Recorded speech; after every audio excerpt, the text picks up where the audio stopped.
केहू के हमार प्रणाम। बहुत बहुत स्वागत बरवा सबके द बिहारन शो पे। एगो जनेऊ के गीत सुनाओ तनी, सुनी जा आ कमेंट में जरूर बताई जा कि गीत कैसन लागता। हमार काम यदि पसंद आवता तो एकरा के शेयर करी जा। हमार चैनल द बिहारन शो के जरूर सब्सक्राइब करी जा। बहुत बहुत धन्यवाद। आरे आरे बाबा कवना बाबा रउआ बेदिया भीतर बैठी जी।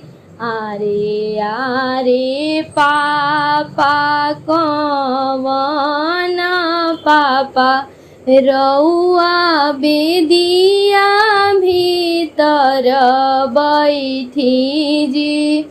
राउरी जतिया पंडितावा हमार बरुआ उतिम होई है जी।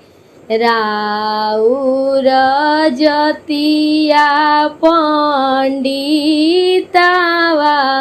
हमार बरुआ उतिम होई है जी। आरे आरे फूफा कवन फूफा रउआ बेदिया बहर बैठी जी। आरे आरे जीजा कवन जीजा रउआ बेदिया बहर बैठी जी।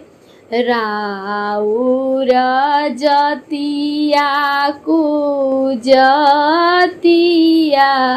हमारो बरुआ नसाई जई है जी। राउरी जतिया कुजतिया मोरे बरुआ नसाई जई है जी। बहुत बहुत धन्यवाद ये गीत सुने खातिर।